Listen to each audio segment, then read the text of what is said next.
Welcome to the IDP Hunter podcast. I'm your host, Steve Hungarter. You guys know me. I am a writer over at the RPO Football Network, writer over at the IDP Center. I'm a writer over at Fancy Six Pack. I'm also an IDP analyst over at Fantasy Pros. Currently, right now, in the ECR contest, I am ranked number 7th for IDP overall. So we have that going on. Joined by my co-host, Jamie Perogue. How you doing, Jamie? Doing great. I know last week I was a little under the weather, but I am back ready to get you in the next round of your playoffs. Let's do it. You're healthy, ready to go. How are Jamie does 2 podcasts over at the Going for 2, the Start Sit, and then the Sunday Cheat Sheet Show. How's everything going? You winning your leagues? Good. Yeah, I'm smashing in all my leagues. We're ready to make some money. I love that you said smashing, Jamie, because our guest tonight, special, near and dear to my heart, okay? His name is Chris. It's pronounced Hoke. His nickname's the Hawk. All his friends call him the Hawk. He's been going by that since college, even before Cobra Kai. So let's just call him the Hawk, okay, Jamie? He's over there at SmashUp Sports. For those that don't know about SmashUp Sports, let me just tell you, it's the only next-gen game that I know of in fantasy football. It lets you choose players. It lets you choose smash cards. It lets you dominate. Jamie, I don't know if you've seen these at the expo. I happen to have one that I grabbed from one of the tables, you know. You're going to talk about scoring. There's a ton of different ways you can play this game. We're also going to talk about start sits for the week. How's it going, Chris? I'm doing good. I'm in actually traveling in beautiful San Francisco today. So I've got the fake backdrop here, but a little bit of chilly weather. Heck yeah. I've been to San Francisco a couple times. Very clean city. You know what I mean? You could probably eat off the ground out there. Huh? I'm not saying don't do that, Hawk. Don't do that, Hawk, but it's a very beautiful city in general. You know, a lot of culture. You know, if I've had enough to drink and I drop my slice of pizza, I might actually eat off the ground here. So we'll see. Don't jinx me.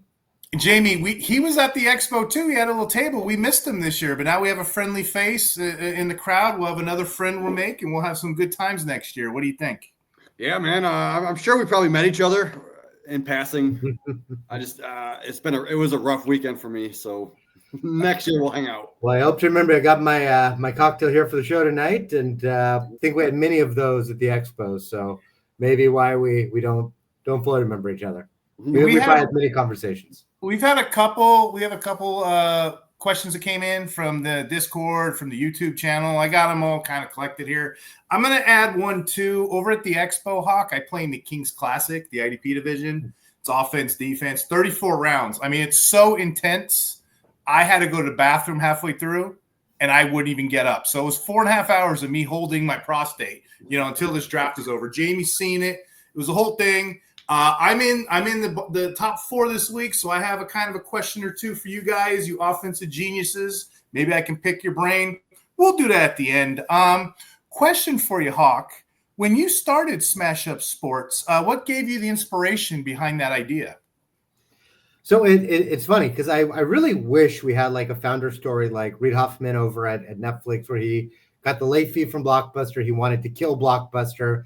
And he started Netflix with the idea of cold-blooded corporate murder in his mind. Should phrase it correctly given recent events, but he really wanted to end Blockbuster, which he did. Not so for us. This was just me and my co-founder, Hybo. We were watching March Madness. We're drinking beer at a bar in Chicago. And Hybo in particular is remarking that fantasy is getting a little stale. It's getting a little boring. It's the same thing. Every year you draft your team, which is super fun. Everyone loves to draft. And then you make some start-sit decisions. You pick up a couple free agents, and depending on your league, maybe you make a trade. Some leagues, people overvalue their players, as you guys are aware, may not trade with you. And so we just wanted to find a way to mix things up. But I think what we realized pretty quickly is we didn't have to invent something crazy new. There's a lot of games we like to play, video games, strategy card games, board games, a ton of really popular mechanics that we could bring into the fantasy world and find some ways to be really innovative. And that's what I was going to ask you next. For people that don't play SmashUp Sports like myself, right? What can you tell the audience about it? Like, what specific kind of things would you tell us to kind of warm us up to the idea? Yeah, so look, first and foremost, it is fantasy football. So you set a fantasy team. Right now, the main way in most of the games is with the salary cap, like you win a DFS style game. Everything is completely free. So I know sometimes people hear cards and like, do I have to buy card packs? Is it pay to win? No, all totally free. You also have a salary cap for your Smash cards. So you have to make strategic decisions. And that's how the game works. You set your team. You pick Smash cards you want. You may be thinking, what is a Smash card? We've used the term a couple of times. Smash cards are things that basically boost the scoring for your players. It could be for certain stats or points overall. So just as an example, a couple of cards. Let's say this week you've got Josh Allen and you're going to run all over the Patriots. You can play a card like Scramble Spikes that specifically, if you put that on your quarterback, it doubles the quarterback's points from rushing yards and rushing touchdowns. Or if well, not Jameis Winston anymore. It's been my favorite this year. But say you have DTR and you like him for some points, if you think he's going to turn it over, you can play Goldfish Memory where you get 8 points per turnover from your quarterback. There's, Bruising Bell Cow. We're kind of like PPR. We get a point per reception. With Bruising Bell Cow, you play on your running back, you get 1 point per carry. So a bunch of different cards we go through, but for what it comes down to, here you can see like a roster, the little icons beneath them. Like you see the Goldfish by Jameis. That shows you you've played Goldfish Memory on him from the card stack. And basically, so it comes down to your strategy, right? When we do cards, aren't lucky cards, not randomly spin the wheel and get a bonus. This is, do you know the players? Do you know the matchups? Do you have an idea what's going to happen? And based on that, can you play some Smash cards to get extra fantasy points, take a little bit more luck out of the game, and have a way to go beat your friends because you know more than they do? Jamie, you know as well as anybody else, I'm digging these little guys, these little 8-bit technology. Hawk, Jamie has this thing he does every episode. When we have a guest come on, he has a special background. So what do you got back there, Jamie? You got some 8-bit characters yourself? Well, yeah, the original Mario and his brother Luigi are obviously one of the Smash Brothers. So I wanted to kind of implement it for our guest. And yeah, I mean, I love it. It's giving me very like Leonardo da Vinci, Sistine Chapel vibe. They're almost like touching. It's great. Chris, the other thing I wanted to ask you too, like for somebody who has no idea about SmashUp, and I'm hoping people that are watching this on YouTube, I have Chris's Twitter handle up. Check him out. He also has a podcast we'll talk about in a second here. But for everyone that can't see my screen, those on Apple Podcast, welcome in. Those on iHeart, welcome in. Those on Spotify, welcome in. Chris, for somebody that has no background in this, nothing specific, I assume this is the only unique league out there like this. And if it isn't, what can you say specifically about your platform that makes this such a unique try? So there's nothing else like this, right? There's nothing else that has. There are some games out there that utilize cards. Usually they're a little bit closer to like Madden Ultimate, where you're getting player cards, you're purchasing them. Again, that's not us. You pick players. So you can pick any player in the league. You pick them with the salary cap. Completely free to play. The cards are free. You're just using a salary cap there. And we have 3 game modes. We talked about, looking at both fantasy football as well as other, these other elements. So first we have weekly tournaments. Those are all free, no entry fee, but there are cash prizes. So that's number 1. Come play in a weekly tournament. Give it a shot. See if you enjoy it. 2, we have league play. And I know no one's starting a league with their friends this late in the year. But this week we are starting what we call Lightning League. So it's only 2 weeks long.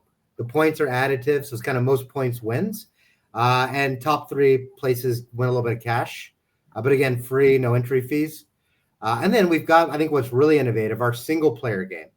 So, we've talked about the cards so far. Well, another video game element we want to pull is single player. Right now, you want to play fantasy, either gambling, doing DFS, or you're playing, you got to get like 12 friends in a league. The single player game, we have different fantasy experts who are controlling like rosters for each player. And it works a lot like a game like Street Fighter, Mike Tyson's Punch-Out. You've got, there you go. You're speaking my language, Chris. What's that? You're speaking my language. Mike Tyson Punch-Out Street Fighter. It's my generation there. Well, that's exactly what it is. So there's 6 different head coaches that get increasingly harder. Lineups are being set by fantasy experts and you love and want to prove you can beat. And you've got to beat them. And if you play the first head coach and you lose, You got to play them again the next week. If you win, you go on to head coach number 2. The goal is to beat all 6 by the end of the year. If you do, you qualify for our postseason tournament of champions with 10 grand and cash on the line, again, completely free. You have to qualify to get in. Because it's late in the year now, we're actually starting this week a mini version of that game. So only 2 bosses, both from Fantasy Pros, were you right? Pat and Andrew Erickson. So just those 2. And the goal is see, can you beat the 2 of them? You only have 3 weeks though left, right? So you got to beat the 2 of them in 3 weeks. But a fun way to keep fantasy going, whether you're dominating your league or maybe you had some bad luck and you lost, you want to prove that maybe you didn't win your league, but you're still a guru and you can beat 2 of the best experts that Fantasy Pros has to offer, aside from Steve. So to me, this sounds like a bunch of us nerds. We all love fantasy football, and we also love video games. Yep. It combines the 2 of them together, and it just brings a different element in it. It is a big, giant nerdgasm, right? It's everything that we love all brought into one place. And again, it's free. Give it a shot. We got about 10,000 users so far, which is great for our first year. Good retention. It was fun. It's super fun to play. So Steve thought it was so much fun. He left the show to go set a lineup right now, which I appreciate. So it's kind of like fantasy football meets like Pokemon, right? You got the power ups. Yeah. And well, it's just all of the above. So kind of going back to that bar where Hyba and I were talking, I would grow up playing those games. He played Yu-Gi-Oh, Pokemon, Hearthstone. I grew up playing video games. So of course, like Madden and 2K, but also, Elder Scrolls and Halo and Mario Kart. Yes. And so there's so many cool elements. We're not even done. These are the early games. We want to keep bringing in more of these elements. We want to be more of a video game company as opposed to there's, a pure there's a lot of sports book and gambling companies. And so we're looking to do something a little bit different. Yeah, I could see this thing growing huge. Next big thing in fantasy football. So keep it up. Thank you. Jamie, I don't know. By the way, for your users, we've got a special promo code too. So everything is free. So the promo code, is free anyway. But if you're listening tonight, you want to go give it a shot, go register, use the promo code I Love Football. Nice and simple. And you'll get a few extra perks. So for example, in the weekly tournament, most users are limited to 3 lineups. The promo code, you can set 4. So no major advantage, but one more lineup means a little bit more of a chance to win. There's $1,500 in cash and prizes every tournament. So a chance for you to go win that. Awesome. So Steve, we got mailbags coming up. Oh yeah. Yeah. Hawk, you're also a mutual friend of ours, Aiden, over at his IDP Center. I just wanted to shoot his promo code. You type in IDP Hunter, you get an additional 10% off for the IDP Center. I don't know if you guys ever want to check his content out. Hawk stuff is all over there. Our podcasts are over there. Jamie's in the chat talking to people. Check it out. It's a fun time. I wanted to ask you one more question before we get started. Can you tell us a little bit about your podcast? Yeah, so our podcast, we kind of have 2 that go with SmashUp Sports. One is the Smash Pod, which is the main one. Me and my friend Ming, I'm the Hawk, he's the chef. We do together, and we talk a mix of just very traditional fantasy football with SmashUp stuff. Partially because there's not a lot of places out there talking SmashUp yet. So a place to hear some strategy, have some fun, talk some trash like you in your group chat.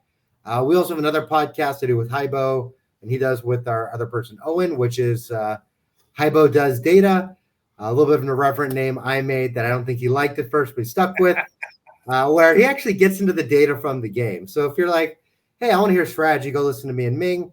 Like, I just want to hear the data. Well, who are the most played players? The most played cards. If you look at the most played combos, who finished in the top 20 of leagues or weekly tournaments or single player, what worked? So how can I learn from the data so I can go win more? The next week, Hybo Does Data goes through all of that, which is also a really interesting listen. Heck yeah. So we pulled the top 12, we thought, best offensive defensive questions. And here's the first one from Jeff over at goingfor2.com. He asked the question, this is more dynasty related. Brock Purdy, Jared Goff, or Anthony Richardson, but there's a twist to it. There's a twist to this. It's a 1 QB, 12-team PPR, non-tight end. You have to start 9. So he asked the question, hey, which one would you rather, Purdy, Goff, A-Rich? However, you could only have a certain amount of roster spots. So if he brings in Purdy, like he currently has Purdy starting, but if I decide to go with Goff or A-Rich, he has to drop Isaiah Davis. That's his handcuff to Breece Hall. So currently his roster's maxed out on players, and I can't make any moves to my lineup. He was hoping that Keon Coleman would come back off IR and all that stuff. But the question remains, Isaiah Davis, is that something I should hold on to before I bring this other player in? And then the follow-up to that, which one would you prefer? Rank them, Purdy, Goff, or A-Rich? Hawk, I'll let you go first. I got my answer set. All right, so I'll give my ranking, and then we can get any rationale you want. Number one, I'm going for Goff. So I'm putting him in. Number 2 would be Purdy. Number 3 would be A-Rich, but with a little bit of a caveat that when it comes to fantasy, especially in the playoffs, you have to look at variance, right? Mm-hmm. So if you are favored to win, you want to go a bit safer. One of the first two, particularly Goff, makes sense. If you are favored to lose, you're looking at projections across a few platforms, and it looks like you're going to lose, you want more variance. You want more risk. You want to take a chance, in which case I do think A-Rich makes more sense if you are the underdog, because if he runs, if he goes off, he could give you a 100-yard rushing game on top of the passing stats. You actually read my mind because I have Purdy ranked last out of all those. Right now I have Goff at number 7. He's the safe play. A-Rich, he's at QB 10 for me. He's got that upside. And Purdy, I have it way down at like QB 16. Ooh. So if I were to drop someone, I wouldn't mind dropping Isaiah Davis. But in this situation, I am going to play either Goff or A-Rich, hands down. Like if you said, if you're projected to win, go with the safe Goff. If you're projected to lose, go with the upside of A-Rich because he can get you that like 100-yard rushing game that you'd be hoping for. I kind of like the way the Hawk went at this. It depends if I'm winning or losing. You know what I mean? If I need oodles and noodles of points, I'm going to take a guy with high upside like a Rich. If I know I'm playing it safe to the vest, then what's the old expression? I can't remember. One in the hand. It's bird in the hand, two in the bush. Yeah, the 2 in the bush. Yeah, Anthony Richardson might run for 6 touchdowns next week. I don't know. That's a mystery. But if I'm ahead and I know I'm going to be ahead, let me stay with something steady that I know I can get. So we all kind of agree on that one. That was a good warm-up question, right? All right. We're stretched now. We're loose. We're ready to go. We're stretched. We're loose. We got the Hawk on the show, Jamie. No Karate Kid references yet. I'm disappointed. I'm not going to lie. All right, so what's our number 2 question? Going for the next one. Yeah. So again, the dynasty question: Devontae Smith price check. It's a 1 QB league. He's asking, is an effective trade to get a late second while flopping B-Rob or Smith. He's a little hesitant on Smith due to the Eagles' offense. He was talking about it. Basically, what we're looking for is: do you think that's a good enough trade, or what would be your value for a Devontae Smith team's rebuilding? I guess that's the key there. Okay, well, I didn't see this trade in the chat. So if he's receiving Devontae Smith and giving up Brian Robinson, I'm smashing that all day. Like right now, I have Devontae Smith as a top 20 dynasty wide receiver. He's consistent. He's got that upside. We all know if A.J. Brown wasn't in that offense, we'd be looking at Smith as a top 10, top 12 wide receiver talent. I actually have him equal to like a Kenneth Walker or like a Jonathan Taylor type running back, like that RB7 range area. Brian Robinson, I do love him, but give me Devontae Smith all day. So I'll we'll get a little bit of controversy going on the show. Jay, maybe you and I can arm wrestle about this in a moment, but I'll go the opposite here. And the reason it's the draft pick, right? Because he's saying he's going from an early second to a late second round pick. I'm a little bit cooler on Devonta Smith. I don't know if he's a true number 1. He's only eclipsed 80 yards, like 3 or 4 times this year. I don't know. I've never really felt it with him. I could be totally wrong here. With that said, early second round, it feels like, at least this last year in the draft, a ton of talent. Guys like Kieran Williams, Derrick Henry, I think even Chase, we're all going like in the early second round. I feel like there's a lot of value to that pick. I would agree, Brian Robinson. I don't know what his value is going to be next year. Just watch him bring in a new running back. No, this is I'm a not doing as much dynasty. for Right. Like, Chase and them wouldn't be available. Like their early first round value. So you're right. I don't know why I said Chase, but Henry and Kieran Williams went there. I've had another wide receiver in my head, and I'm blanking. Maybe it was in some just thinking like Puka was going in that like 8 to 12 range, depending on the draft you were in. I like the idea of getting an early second round pick. I think there's a lot of value there. You could get someone conceivably who's better than Smith, especially if AJ Brown is still around. Well, in my opinion, like a late first round pick, you're going to be drafting someone like a Buka, someone like maybe like the third or fourth rookie running back in that early second. So we're looking at like a Benson from last year, a Corum from last year. Dynasty wise, like I don't see Devonta Smith going anywhere past like the 106.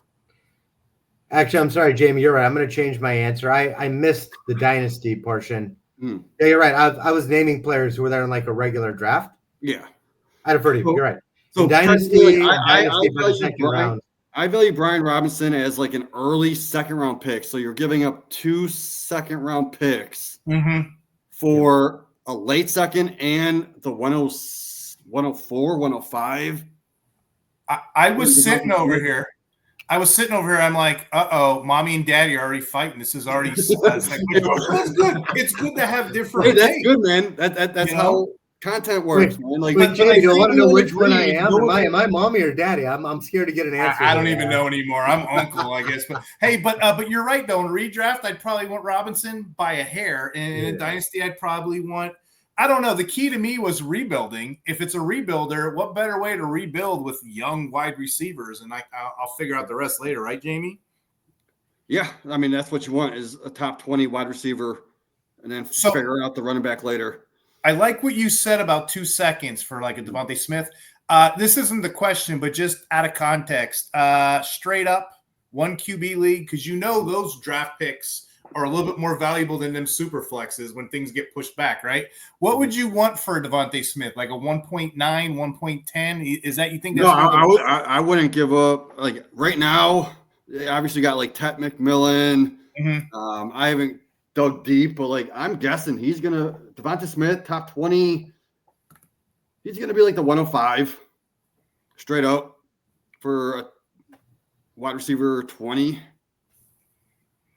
Gotcha. I'll say like for in a single quarterback league, if you're going to give up to Devonta Smith, I would actually add a second to Devonta Smith to get one of those top 5 quarterbacks like Josh Allen, Hurts, Lamar type. If you're going for a tight end, I would add something to Devonta Smith to get a McBride. So, okay. Yeah, we're all with it. Here's an IDP question. This is from the Facebook page, so excuse my screenshot here. IDP 1, 2, 3 scoring, which is unique scoring. I'll explain in a second. But he's basically asking he can start 2 of these guys. And I'll lead on this one. You just tell me, what you guys are thinking, the rationale. He's got Tuli Topubo, however you say his name from the Chargers. He's got Ashawn Robinson. He's got Adam Butler, Calais Campbell, Vita Vea, and Hassan Riddick. And he needs 2 guys. Just sizing this up, I'm going to tell you guys a little bit about 1, 2, 3 scoring. That's the sleeper default. There's usually, Chris, there's 3 basic scoring systems. There's the big play scoring where sacks are valuable. Fantasy pros, which is what I rank in, that can be exploited too. But this particular one, tackles are worth 2 points straight up. And 1 point you get for QB hits, assisted tackles, 3 points for bigger plays. One guy jumps out to me, and it's Ashawn Robinson. If you look at his stats, the guy penetrates. He's an interior lineman, which people are scared about, but he penetrates. He gets a lot of those tackle for loss points for me. So I was thinking about him with this question. I thought it was a smart question because there's a lot of guys that have better names on here. Jamie, I don't know if I ever showed you this. I don't even know if I've ever done this on a podcast before, but did you guys know a sack is more than just hitting a quarterback? There's a couple loopholes that when a sack gets – you did know this? Yeah, you told me.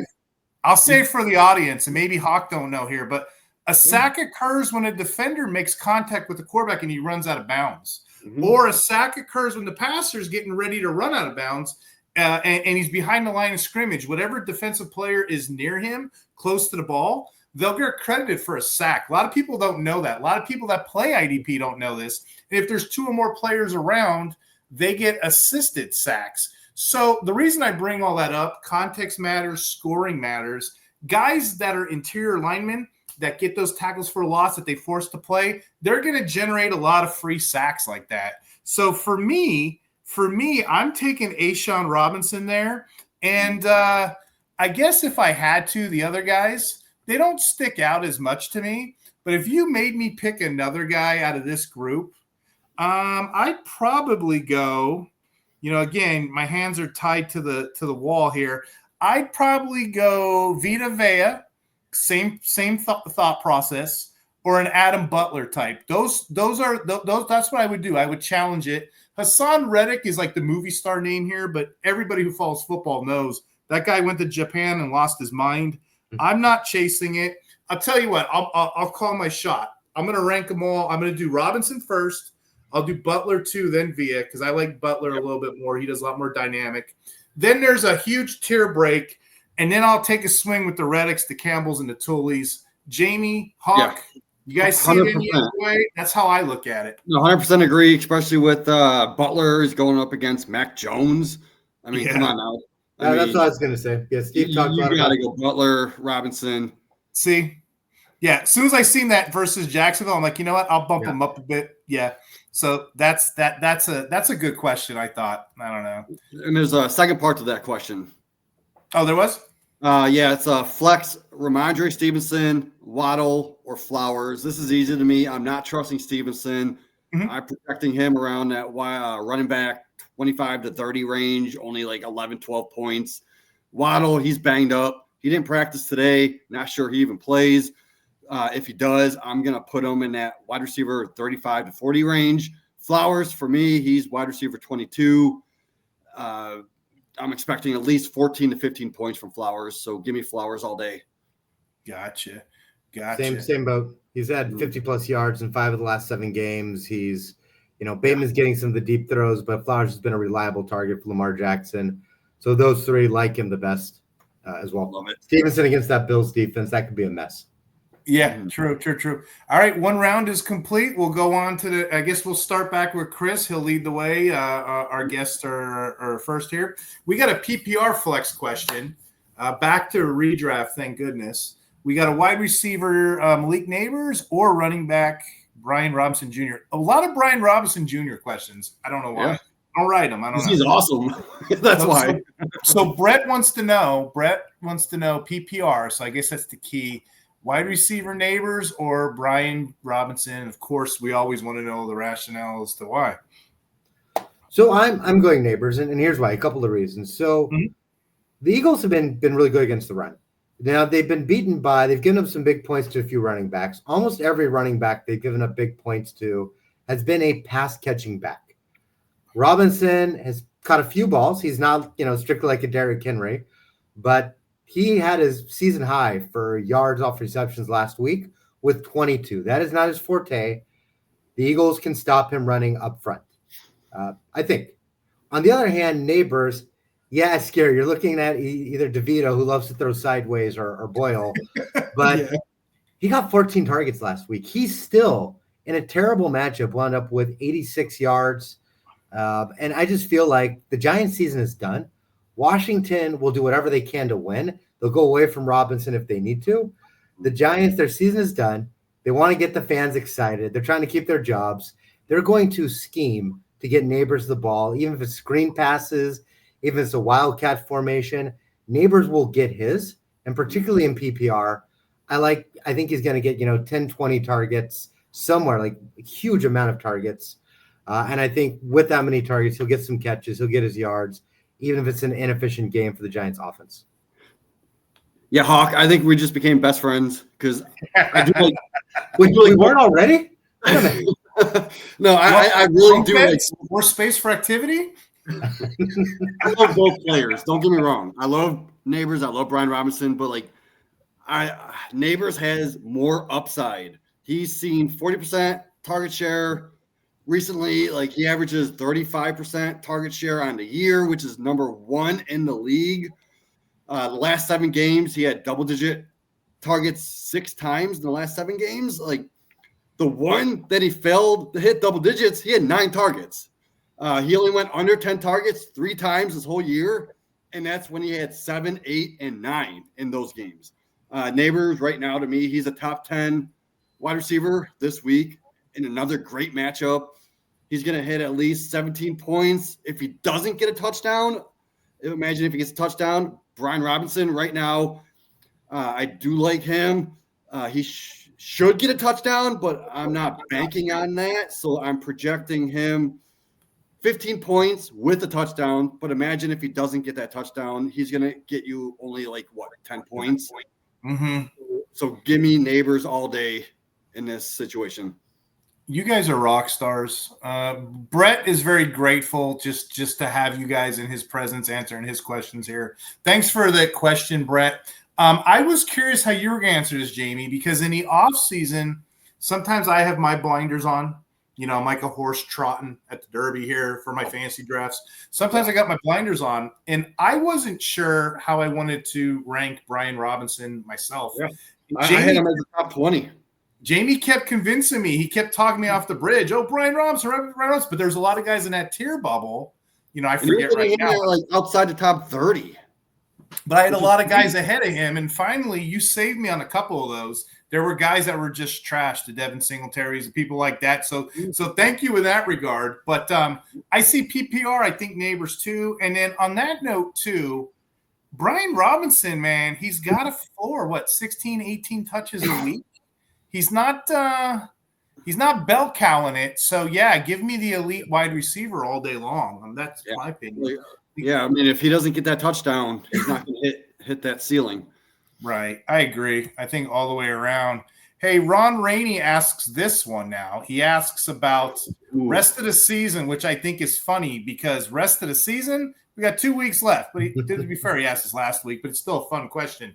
PPR, Jameson Williams or Juan Jennings? Who you guys liking? Hawk, I'll let you take this one. Mm-hmm. So honestly, this one was really hard. This is a great question because it's a coin flip. So I flipped my coin, and in my head, I'm going for Juwan Jennings. And here's the thing. Jennings is solid. Last week was about the worst week him and the Niners have had. Thursday night game, 4 days rest. Both offenses were terrible, which we've seen on Thursday nights a lot of this season.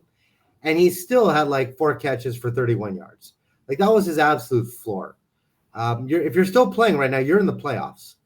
From role players, I hate role players who can give you a 0. And Williams, he's got upside, but I don't know this any higher than Jennings. Williams has had multiple games in the last few weeks with less than 1 point. He had a 9-yard game. He had a game with -4 yards. He just makes me a bit more nervous in that versatile Lions offense, as opposed to Jennings, who seems to be him and Kittles are kind of the safety blankets for Brock Purdy. Man, we need to start disagreeing soon because this ain't happening on this question. I'm also going Juwan Jennings. This week I have him ranked higher. Next week I looked at the matchup. Jennings is facing Detroit. They're going to need to pass more in order to keep up on the scoreboard.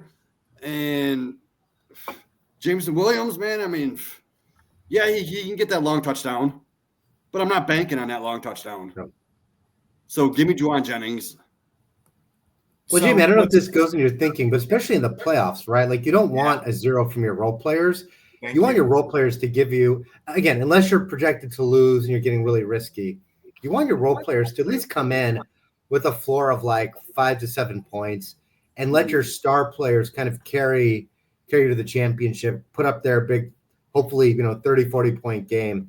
A role player giving you a 0 in the playoffs can be just poison. Yeah, so right now I have Jennings at wide receiver 15 and number 34 for Jameson Williams this week for Chicago. Chicago's tough. Well said on that too, because that's where I was going to go with that. Like, look, dude, what would you rather have? Steady floor in the playoffs or guys that could swing? You know what I mean? Especially if I'm not an underdog and I have a top team, I'm not going to take that chance. There's no point in taking that chance. So I too went Jennings just because of that. Give me them target shares, you know? Yeah, we got to start disagreeing soon. You can blame IDP, Jamie. Just give me something different. I'm teasing. All right. Listen, I'll try to drink my cocktail faster and get belligerent so I can get into like an argument with Jamie over something stupid. Oh, that's hilarious. We love this question, Steve. Let's bring this one up. Yeah. So, Mr. Jimmy 3 asks IDP question here. James Williams, who's a linebacker over at Tennessee, he's listed as a safety / LB hybrid on Sleeper. Just to give context, he's like the 5th linebacker on this team. They have guys like Kenneth Murray, who's been hurt. They have guys like Jerome Baker, who's been hurt and is questionable at tackling. They have a rookie. They drafted 2 rookies. James Williams was a 7th round draft pick. Cedric Gray was a 4th round draft pick. For some reason, they swapped them. They let James Williams play last week. They put Cedric Gray on the bench, right? And then if you want this to be even more of a quagmire, they throw in this guy last week from the practice squad. We covered it in the Every Down Linebacker article over on RPO Football. Matter of fact, let me just pull that up on screen so the audience can kind of see what I'm talking about. Chris, I write the Every Down Linebacker article over on the RPO Football Network. Basically what it is I take every linebacker core, stuff like this, and I kind of just break down every single stat that I could find. And I kind of talk about these rotations. And I actually did cover some of this, but this is more of a deep take. So I kind of like this question. Before I get to it, I just want to show the audience where they could find my stuff at the RPO Football Network. This James Williams guy came in out of nowhere. Luke Gifford was on the practice squad. They brought him in. He got a starting nod. And he got 42% of snaps as well. All of these guys that we would not expect to come in were just humming away. James Williams got 62.4% of the snaps. And Gray, the 4th round pick, only got 1. So the question here, the overall question here is, hey, if this guy does get the start, can I play him as a DB1? Put him in that slot and get away with it. I have established corners like Taron Johnson. Would you do that? So it's a tricky question. It's a tricky question in general. And I kind of wrote a little bit about it. We've been talking about this guy a little bit. Check it out over on RPO Football. We actually got some stuff going on there in the offseason too. Jamie knows. If you guys type in the promo code we have, it's called Hunter, you get an additional $10 off full season access. So by all means, go over there and check that out, RPO Football Network. Just to answer the question here, Mr. Jimmy left. First off, I don't think it's a slam dunk. Luke Gifford was called up because the coaches liked him. He produced. James Williams is way, way, way on the depth chart. I don't chase linebackers that don't get me 90, 100% snaps. Granted, he's in the 60s. He got 8 tackles. He could be in play. So the question's kind of tricky to me. Is he a DB1? Probably not. Is he a DB2? Yeah, I'd play him as a DB2 if I knew he had the starting nod. The problem is I don't know he's getting a starting nod. So it's a yes but a no, okay? And your other option they said was Taron Johnson. Sure, he's a cornerback. And guess what? He gets incredible slot play. We always want the inside corner when they are playing. A lot of guys are afraid of cornerbacks. I'm not. If I know there's one playing on the inside, he's going to command a lot of those inside impact plays, tackles, what have you. So for my question here is go ahead and start Taron Johnson. Yeah. If you have to and you get stuck and you realize this guy ends up being the starter after all, go ahead and plug him as your DB2. But you don't win leagues, to quote the great Hawk here, you don't win Cobra Kai championships by taking guesses at the end of the year. You just don't. Go with the guy who brought you to the fight, right? Jamie, go with the girl who took you to the prom. Don't start dancing your way around and trying to figure it out afterwards. So that's my take on that whole thing. I don't want to take a chance, but if you had to and the situation was right, I do see the rationale. I get it, but no, I'm not doing it if I don't have to. Anybody else see that any other way? No, I agree. Terrion Johnson, he's at least going to play 90% of the snaps. Mm-hmm. He's going to get you 7-8 tackles. And, Williams, yeah, he might get you 60% of the snaps along with 5-6 tackles. But just go with the guy that got you there. Out of the three major scorings, the Fantasy Pros and the 1, 2, 3, they're very tackle premium. And with tackles, I like to play it safe. If you know this guy's getting 90%, and we don't even know if this guy is going to play, what's his floor rate? We don't know the scoring for this. So I wouldn't take the shot unless it's like a big play scoring. Terrion, he also has more sack potential. Mm-hmm. He's had a sack this year. Yeah, so I wouldn't, and that's a good point too. I wouldn't make that move if I didn't have to. But if you're asking me about Jamie, we have a lot of double questions here, which I kind of like. These are smart, well-written questions. I'd probably place him at DB2 value if I knew he had the nod. Mm-hmm. Well, here's my only comment. You guys said all the technical stuff, correct? I see this every single year in every kind of fantasy. You get to the playoffs, you know it's an important week. You know football, right? It is so tempting to get cute. Like, because if you do and you're correct and you win, you look like a genius. Yeah. And we're all smart people. We all want our league mates. We imagine that the season ends and our league mates are hanging out without us, and they're all talking about us, saying, "Wow, can you believe what a genius Hawk is?" No, nobody does that. They don't care. You win or you lose. So, like you said, start your star. Yes, sometimes you've got a bad matchup and a good matchup, and you can make a sensible decision, like some of the questions we've gotten. But don't get cute. Now's not the time. Don't try to be a genius. Don't try to win the game by over-engineering. Start the guy who's the best start, which in this case is Johnson. So going off of what you just said, don't get cute, start your stars. I'm going to interrupt the show. There's a league where I have Bijan Robinson and James Conner, both in my top 10, right? I also have Joe Mixon and Garendo, also both in my top 10. Mixon has a tough matchup, plus he's hurt, and the Texans is already locked up their playoff seats. So what's to say that they give Mixon less snaps? Do I go Garendo over Mixon? That's a dilemma that I know it sounds cute, but in the long run, dude, it could be a smart move to start Garendo over Mixon. Is it PPR? Yeah. Yep. That's Garendo's forte, too. He's a pass catcher, which is something I put Garendo in my top 7. Like, I have Garendo above Bijan and Conner. That's the thing. But I'm starting Bijan and Conner. It's just the whole thing of, do I start Mixon or Garendo? But we'll talk about that another time. That's my problem.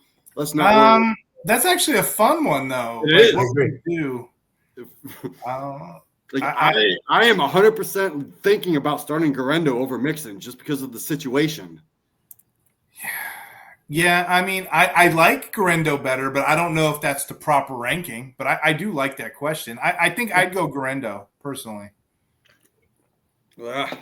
Man. Yeah, I mean, let's hear the important people on this podcast, which are the listeners. Then we'll worry about my star sits later. Mixon's worn down as the season's gone on. He's had 3 ducks in the last 5 weeks. That's what worries me. Mm-hmm. Yeah, totally fair. And Mixon could be huge. Kansas City are number 1 versus the run. Yeah. See, I think it's totally sensible to start. I don't think starting Garendo's exactly what I'm talking about. This is a legitimate, looking at the schedule, 2 players who may be close in, I don't want to say overall talent, but kind of opportune in the situation. So I think Garendo's a legitimate start here, as opposed to starting a guy who may or may not play 60% of snaps. That's where I think you're getting too careful. I'm looking at it. So let's get to this next question. This is awesome. Yeah. Awesome. Good one here. Do you want to? You can read it, Jamie. Go right ahead. Go ahead, man. Parlay Shane. So he's asking, who should I rock in my flex? He's leading Jennings. However, he could cross-play Shakir since the guy I'm up against has Josh Allen. And Neighbors is always an option, but I don't know if I can do it if Boyle is under center. I don't think Boyle's going to be under center. I thought it was going to be Drew Lock. Yeah, I know. I thought that too. Maybe that's a misprint. Maybe? Yeah, no, we talked about No, neighbors no, no, earlier. no. He's talking about Tim Boyle, right? That's the Giants instead of like Tommy DeVito for Neighbors. Oh, okay. Well, that's My what bad. I thought. I thought Drew Lock was starting. Oh, is he back now? Yeah, that's what I could have sworn. Regardless, is there much of a difference? I mean, I'm just going to call it This how is it is. neighbors 100%. Like I said Potato, earlier, potato. I had neighbors in my top 10. Yeah, Jennings is close enough to my top 14. He's in my top 15. One thing to consider too, Jamie. Neighbors had a great week with Boyle. So I mean, how much of a step down would Locke be? Whatever. So yeah, I think that would be Neighbors. This goes back to what I was saying. Do not get cute. I get the talent question. I get Jennings maybe being close enough, but he brings up Shakir and he says, "Hey, my opponent has Josh Allen. Look, if your opponent, if it's DFS, your opponent, starting Goff, you want to start Amon-Ra, that I understand. But here, Allen spreads the ball around. Some weeks they just run the ball. Shakir's had like under 40 yards in like 3 of the last 5 weeks. Like there's not really a reason to get cute here. Shakir also has a tough matchup against Marcus Jones. So I don't think you get cute. I don't think you start Shakir and try to like game theory this out because your opponent has Allen. You start the star, you go for Neighbors. See, I think Shakir is going to have a great week this week. I wrote him up in my Fantasy Six Pack IDP wide receiver versus cornerback article as a smash play. I'm thinking about writing him up again as a smash play, but I also have him as a wide receiver 20. And then Jennings is my 15 and Neighbors is my 10. So if I have to rank them, I'm going Neighbors. Yeah, I mean, and I went Neighbors right when I seen the question. I wouldn't get cute. I wouldn't try to outflank the guy. I would just go straight up for what I know, Yep. Uh-huh. All right. So what's the next question we got going? I'm glad you asked, my friend. So there's this guy named Steve Hunger, this is the whole entire screen. I got to just vent the hawk here real quick. Yeah, I feel like we missed a few. I Facebooked Jamie Perogue this question, and he left me on red all day. And it hurt my feelings, Hawk. I was on red all day. Basically, selfishly, you know how he didn't want to answer the question in the chat? He went for viewers. Selfishly, I want my question asked. Lots on the line. Kings Classic. I got the 2 best offensive buds that I know, and I'm going to read it to you. I can start 10 offense. I have Brock Purdy at quarterback, so let's just say I need 9. I got Trey McBride at tight end, so I need 8 of these guys, and I'm just going to read them to you. It's kind of hard to see because I wanted to vent about how Jamie left me red all day. My wide receivers, I get 3 out of 6 of these wide receivers. Who would I take? Rashad Bateman, Jamar Chase, DeAndre Hopkins, Darnell Mooney, DJ Moore, Josh Palmer, Garrett Wilson. Over on the running back, I got to start 2, but I can play all 3. I have James Cook, Isaac Guerrero, Isaiah Pacheco. And then before you even ask, Hawk, what I did in the Kings Classic, because I know IDP, I punted those boys to like the 20th round, and I just stacked up on this great offense. But I have to get this right this week. I need 10 of these guys. If you count McBride as a guarantee, I need 9 of these guys. What should I play? How would you play it? How's this going to work? Jamar Chase is my number 1 wide receiver this week. Mm-hmm. Yeah, I'm going through these. So we need 8 of all these guys as mentioned. Maybe it's easier to start with the running backs because it's 2 of the 3. Okay. So I'll get us down to 6, right? I can do 3. I can do 3 as long as I get that total, though. That's the thing. Well, let's go through this a little bit. So I think, and Jamie, tell me if you disagree, from the running backs, I think you've got to start Guerrero and you've got to start Cook. Pacheco's been shaky since he's come back, but Guerrero and Cook are just too good. Yeah, Guerrero, he's in my top 7. I love that. James Cook is a little bit lower at 17. And Pacheco, man, where do I even have Pacheco? I don't even see him ranked. Maybe I missed him. My spreadsheet. So we got the running backs, tight end, QB. I guess the wide receivers here. What do we have left? 1, 2, 3, 4. Oh, there we go. Pacheco, wide receiver or running back 33. That's why I didn't see him because he's way far down. Yeah. so yeah, I don't really trust running Pacheco. back.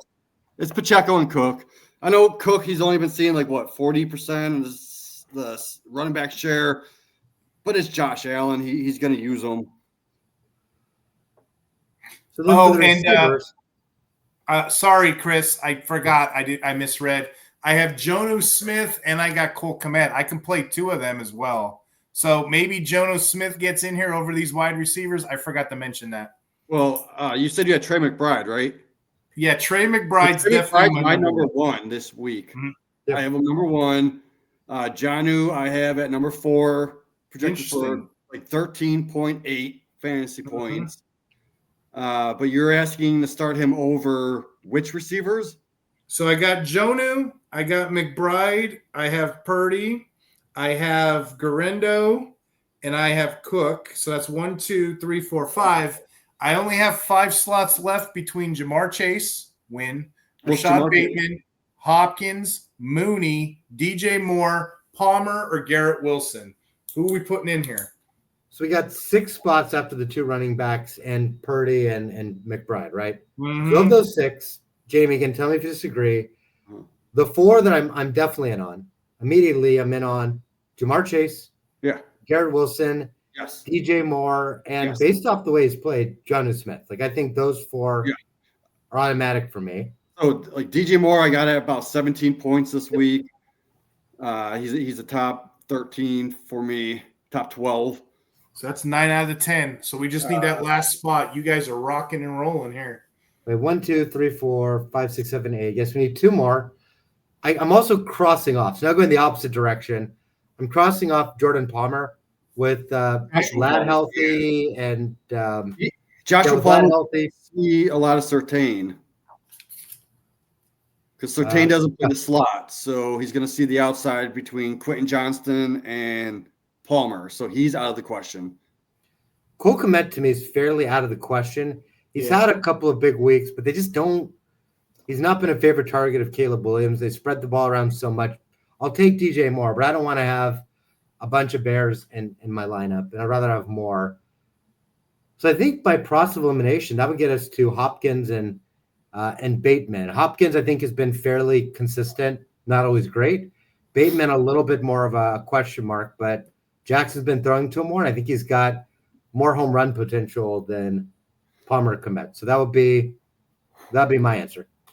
I'm going to go Hopkins for your last spot. I have him at wide receiver 42. I got Bateman a little bit lower at wide receiver 47. It's just, with Mahomes banged up, he's not going to be able to run the ball a lot. So he's just going to hit his receivers.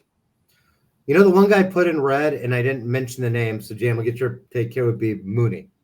I have Bateman over Mooney in this case. Mooney's had a couple electric weeks, but a lot of quiet weeks.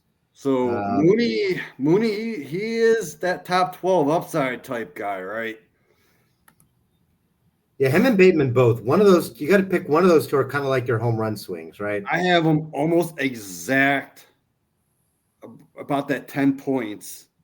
10.3 for Mooney, 9.7 for Bateman. So I'm going to go Mooney. So Giants secondary sucks, and their pass rush hasn't been that great ever since what's his name's been out. So just to recap, I can start 10. So I got Purdy, McBride, Jonnu Smith, Garendo, Cook, Chase, Wilson, Moore. That's 8. Now we got 2 more spots between Pacheco, Cole Kmet, and all these receivers left. You would still go Mooney and Bateman? I'm not Mooney, Bateman. I'm sorry, Bateman and Hopkins, I think you said, right? The last 2. I would do Hopkins, and I'm actually good with Mooney in this case because the Steelers are a tough matchup for Bateman. And Mooney, I'm looking over at PFF here, and it looks like he should mostly be matching up with Art Green, who's a pretty poorly ranked defensive back. So it seems like this is also a good matchup for him.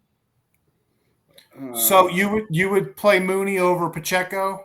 Yeah, I got them both at 9.7. So Pacheco's right around that Bateman area, but I got Mooney right above him. So Bateman or Hopkins, I guess, is the ultimate question. It's my last Bateman spot. or Hopkins, dude, that I is know. insane. Let's go back to the variance question. How does the Kings Cup work here? Because I think floor, Hopkins is a safer option. Ceiling, Bateman's a guy who could, catch a couple of bombs. I love that you said that. For context, I'm playing against Football Guys John Norton, who's been playing IDP since the 90s. I am the number 1 seed.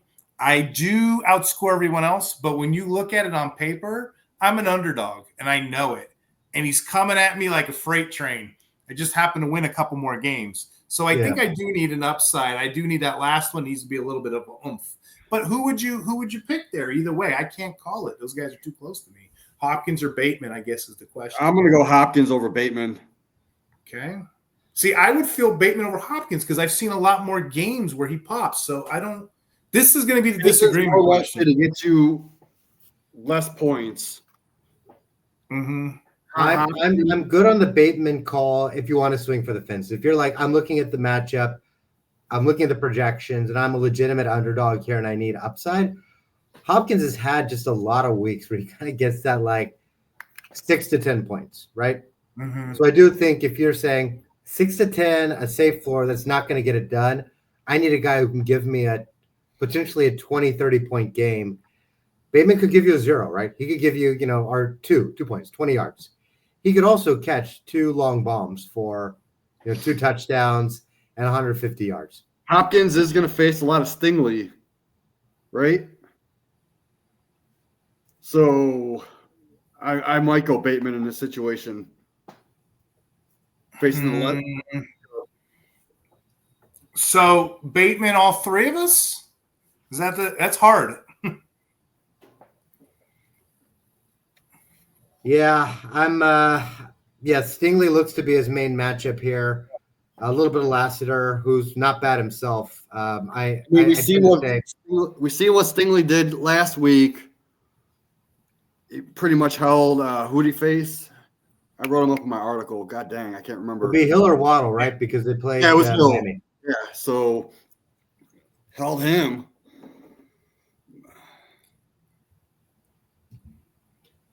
Yeah, if you're the underdog, I say you take a swing. I say you go for Bateman, and he could give you a 0. He could give you 20, which I think Hopkins, if you look at his game logs, he struggles. He's much more of a 50 to 70-yard guy who every few games gives you a touchdown as well. How about this? How about we do this? For those listening at home, leave it in the chat who you like better. You like Bateman? You like Hopkins? You like somebody else on this team? Go ahead. We'll just crowdsource it for this week. Yeah. We'll move on to the next question, okay? These next 3 questions come from YouTube. So the first one is offense. It says, do you guys think there's a good chance Chris Olave will return soon, or should I just drop him? Okay. I mean, there's only 2 weeks left. What do you think? I'm going to take this one. You should have dropped him. You should have dropped him already weeks ago. He's not playing this week. And if he does play next week, I'm not trusting a guy coming off of an injury his first week back, especially with a backup quarterback and a struggling offense. So, however, to me, he is a target in a dynasty league as a buy low because we look at him last year, he was a top 12 wide receiver. But now people with this concussion issue, people are looking at him outside of the top 30. So right now, this is a perfect opportunity to go buy Olave low in dynasty because he'll get back to the at least top 15 to 20 status next season. So go buy him low outside of the top 30 if you can in dynasty. Total agreement.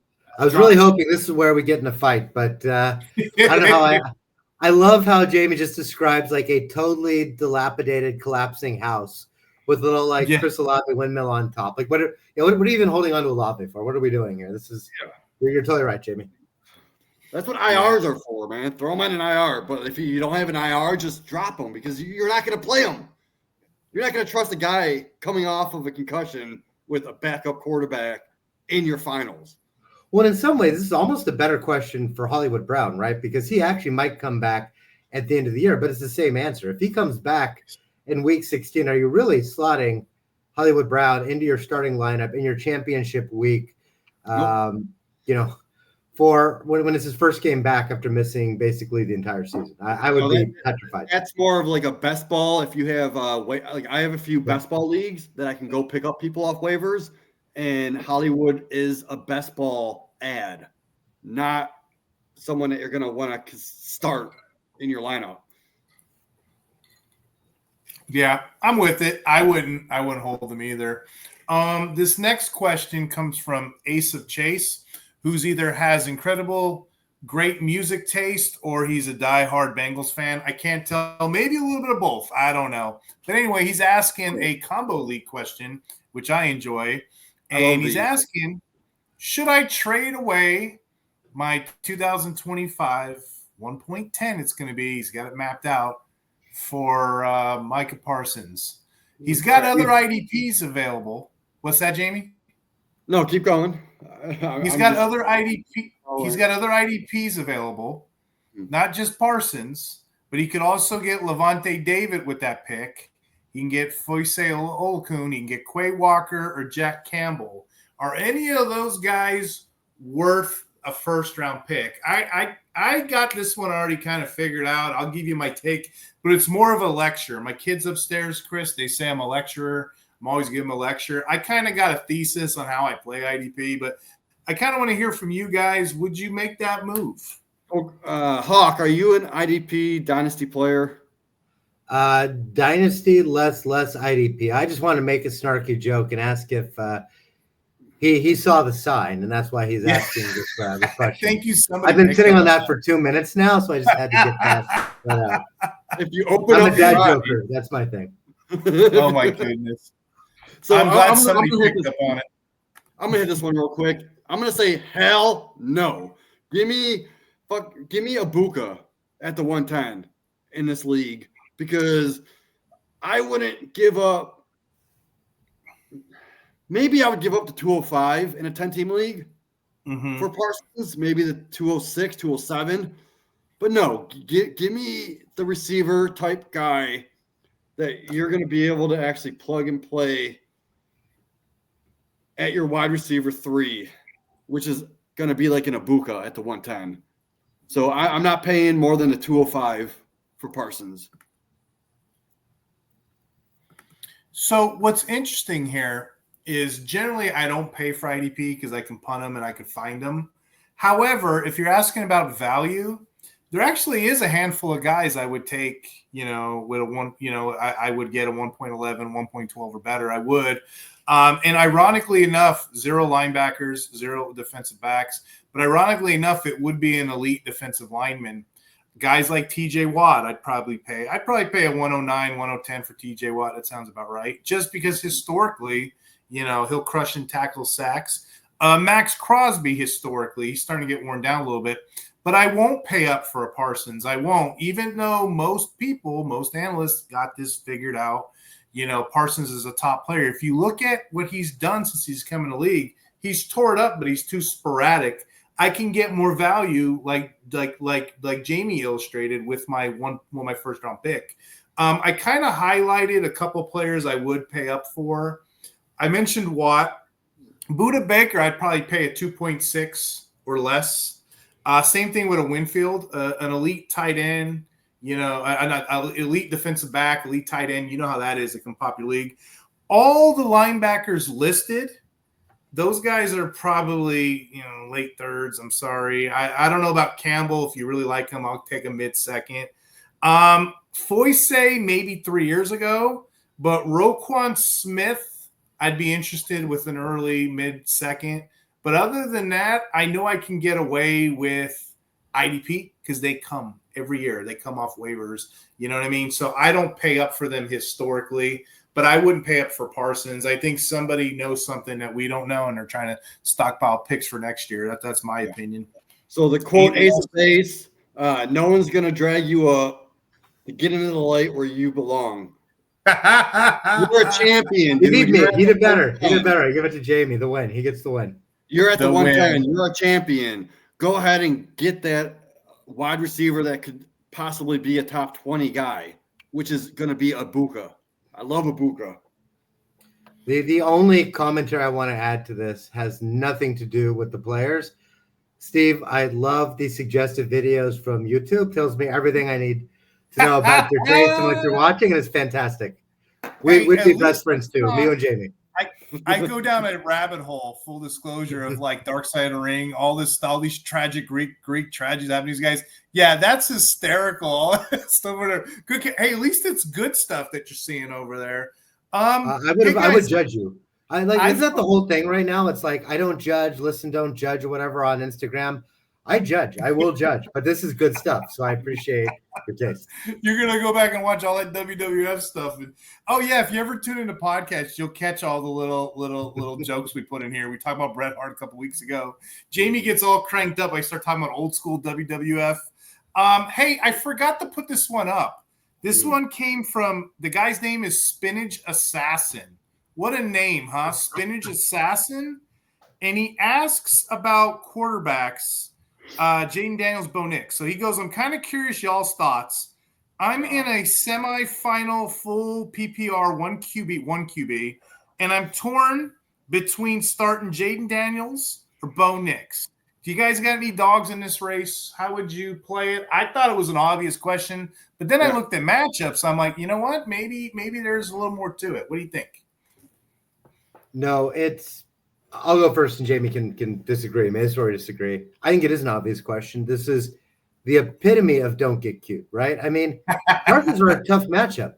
Bo Nix is a rookie. Like he's had a few. I mean, they're both rookies, but Bo Nix last week had a terrible game. Jaden Daniels is one of the top fantasy quarterbacks. He brought you here. Eagles are tough, but they're not unstoppable. They're not a team you can't put up points on.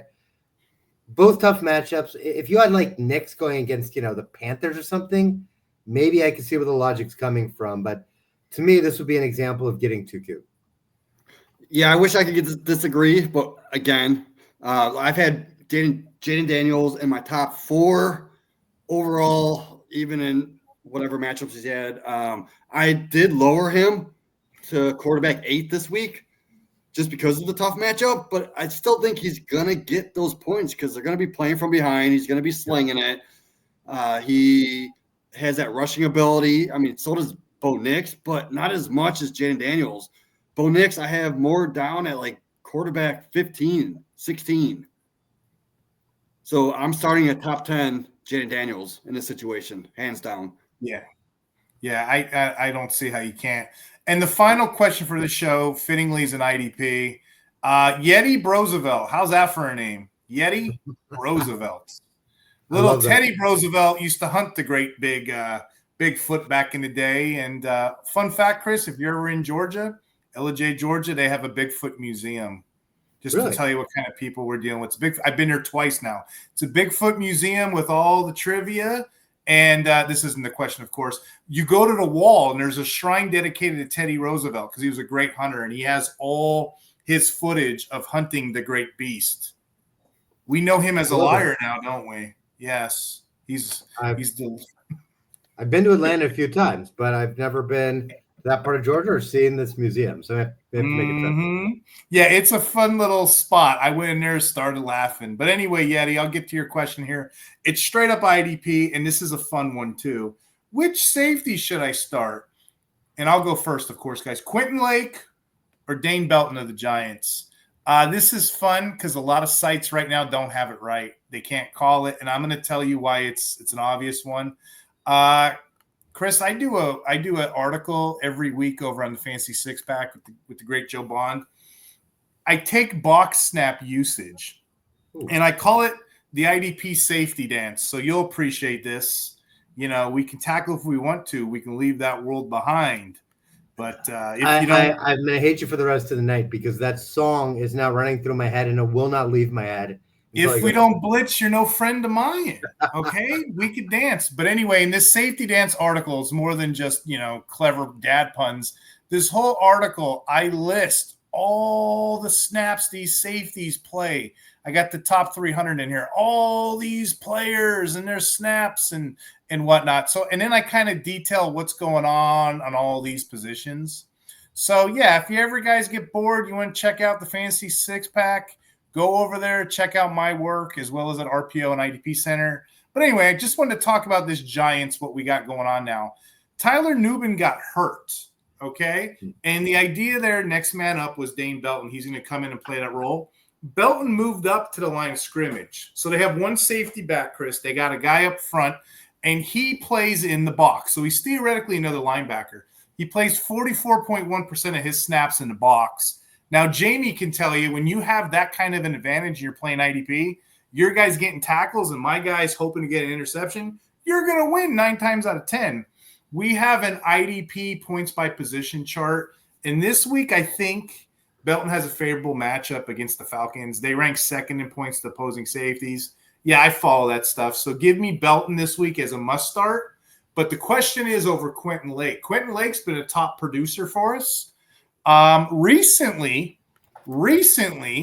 Quentin Lake has been pushed back. He's not playing his box snap role anymore. Quentin Lake is playing in the slot, which is still a good role. It's still a good role, but I think last week he only had 3 tackles. That's why, because he's not in these great positions to make plays. So if you give me a choice between a box defender and a slot snap defender, and I have to pick one, I'm going to take Belton. So this is a bit spicy because the other IDP sites don't have it this way yet. I got Belton over Lake because Lake is playing that slot right now. And again, I've been picking up Belton everywhere for championship weekend. That's what I love about IDP. That's why you see my team was all offensive based, because I know I can pick guys up at the last second, especially in defensive backs. You could punt those guys. But Jamie, I know you play IDP. You know anything about the Lakes and the Beltons? Yeah. Do you see it different? So I love this question, and you said it best. A lot of people aren't as smart or caught up to you in your rankings, right? Now, when I look at it as like from the outside. I'm not a professional IDP ranker, but when I look at Belton, he had 14 tackles and a sack last week. Why not start that guy? Lake, yeah, he's going to get you 3 to 5 tackles. But wouldn't you rather have the guy that gets you 14 tackles and a sack? I mean, this is pretty I'm simple. no math expert, but that sounds right to me. So, Steve, you're 100% correct. You're a genius. And I don't know about that. It's just me and Chris don't have Common Core math. We know that 2 + 2 makes 4. Well, and 2 + 2, what if it equals 5? We don't know that. If the guy is closer to line of scrimmage, you have a more likely chance than not. Chris, I'll be real with you. I hate playing defensive backs. He'll tell you I hate them. It's like throwing darts at the wall. You just don't know. Yep. You know, outside the elite tight ends, those guys, you just never know what you're going to get. So then I got to thinking. I'm like, I told Joe, Joe, let me write a safety dance article because it's really like musical chairs. And Jamie likes the song. Hawk's going to go home and sing it. We can dance if we want to, but why dance? We got the article. We can go ahead and put all the stats on the screen.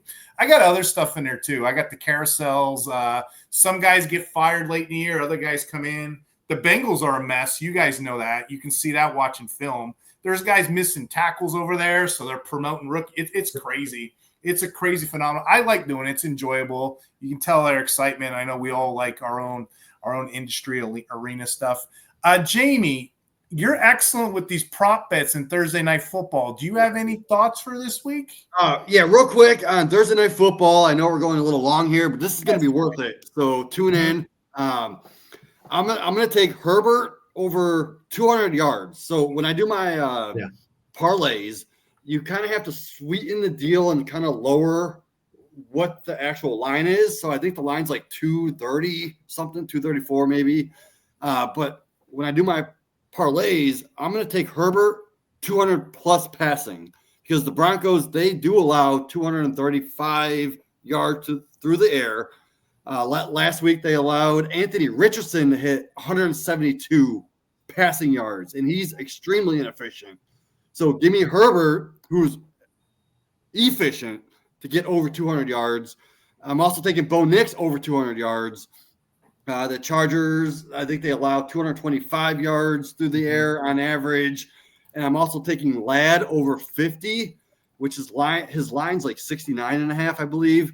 But I'm going to put that 50 plus in my parlay because in the last 7 games, he's hit that. And the way to exploit the Broncos' pass defense is through the slot. We've seen it multiple times this year. And he plays 70% of his snaps in the slot. Surtain doesn't go to the slot, but 5% of the time. So you're not seeing Surtain on Ladd. I'm also taking Sutton over 50 yards because he's the main target in that offense. Before the bye week in week 14, he didn't go under 70 yards in 6 straight games. He's currently wide receiver 12 on the year, and he's second overall in air yards. So that means Nix is looking for him deep. So give me him over 50 yards easily. If you parlay all 4 of those picks together, it's plus 226 odds. So I put $10 on it, and I'm going to win $32 easily. It's safe. I'm pushing the lines down. And if you want a bonus pick, also add Bo Nix over 22.5 rushing yards. Ooh. Because, it'll boost the odds to 420, which is my favorite number. I love the 420 odds. The Chargers are bottom 5 in defending against the quarterback rush. Interesting. So give me 22.5 all day. It was at 19.5. They raised it to 21, and then they raised it to 22. I'm still taking the 22.5 over. On that note,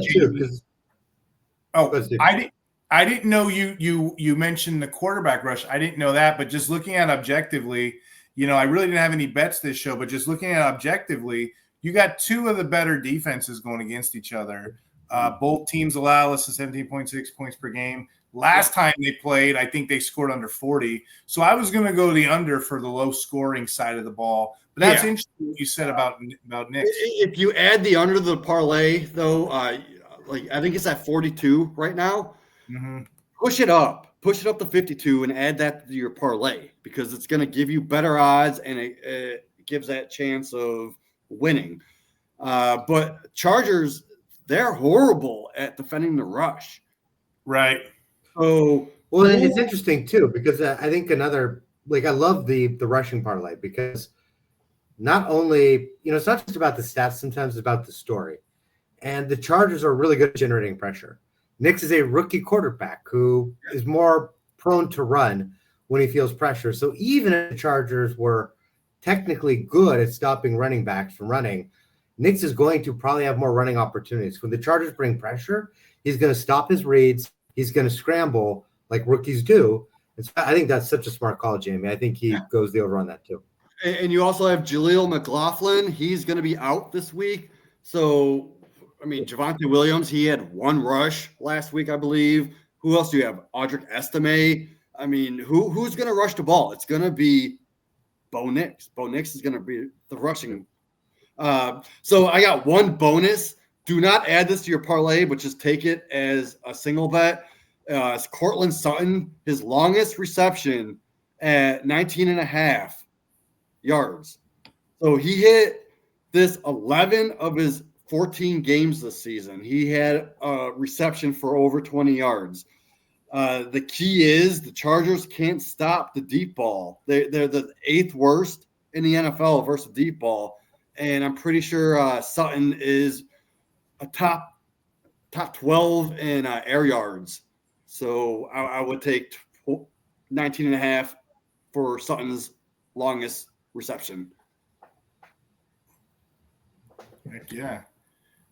That's all I got, man. Any closing thoughts Thursday Night Football, Chris, Jamie? That's all I have for this show. No, I think Jamie's calls were great. I think that I'm going to blame you for the rest of the night, Steve, because safety dance will be going through my head. That's the over-under, right? The over-under, how many times do I sing safety dance in my head? Over-under is 3. Take the over. It's going to be. Hey, you know what? I don't know if you know my editor, Joe Bond. He was telling me how bad of a video, if you ever go back and watch a music video, they're like trying to move their hands. I'm like, this is hysterical. I'm going to get that that one week when what's his name held. I put that in the article. It was just hysterical. What else are we gonna do? We're gonna have fun out here. It's week 16 for crying out loud. Hey, thanks for coming on, Jamie. We need to have Chris come on every like 3-4 weeks just to clean up all of our questions in the chat. In the off season, man. Like I want more of this SmashUp Sports. I love it. I can't wait to get involved in that, man. Well, you guys, let's give it a try. Happy to come back on, and we'll see what you guys how you guys do. What do you guys think? Excellent. I just want to mention one more of our sponsors. We got a website called Brainy Ballers. They do like little fantasy helmets and stuff. That's kind of what my little IDP Hunter looks like. Check them out. They do all kinds of custom designs. Kind of cool. They're kind of neat. If you guys want, there's a promo going on, IDP Hunter 15. You save an additional 15% off. Go to brainyballers.com. So we appreciate the guys over at the mini helmet site, Brainy Ballers. And last but not least, Chris, thanks for coming on. I don't know if I want to call you Chris or Hawk. I keep going back and forth. I don't know yet. But again. Go for Hawk. It's Hawk. SmashUp Sports, man. What a great site. What a neat way. Thank you for explaining that to me. Because I've been talking to Jamie offline. I'm like, well, I'm an old guy. I think you got to do this. Well, I think you got to do this. Great promo here. Guys have any questions, check him out on Twitter, SmashUp Sports. I guess my last question is, Chris, tell the audience where they can find you. What kind of stuff are you working on? So this is the main thing right now, right? Got my day job still where we're completing the next fundraising round for SmashUp. So go to SmashUp Sports. Give it a try. Again, if you go to smashupsports.com, use the promo code specific to this show. I love football. We made it for tonight. I'll get a few extra perks. Everything is completely free. And, look, give it a shot. Play this week. Drop in the chat what you think. We welcome any feedback. And anything you say to Jamie and Steve, they'll relay to me. So been an honor being on the show and really appreciate you guys' time. It was an honor having you. This is so fun to do. And, Jamie, thank you for your time and your clever little backgrounds every single week. Thank you, guys. I tell everybody all the time, if y'all keep listening, we'll keep making these. It's such a fun universe to meet new and exciting people to talk our nonsense to talk about 80s music to talk about Cobra Kai to talk about SmashUp Sports to, right? Keep listening. We'll keep making these. Jamie, any closing thoughts? Just keep checking us out. We're going to do off-season content right here on the RPO Fantasy Football Network. So yeah, Jamie's just waiting on me. Usually around Super Bowls when I start getting hardcore into rookies. But anyway, keep watching. I like doing these, and talk hard, guys. Cheers. All right, we did it. Yeah, that was great, dude.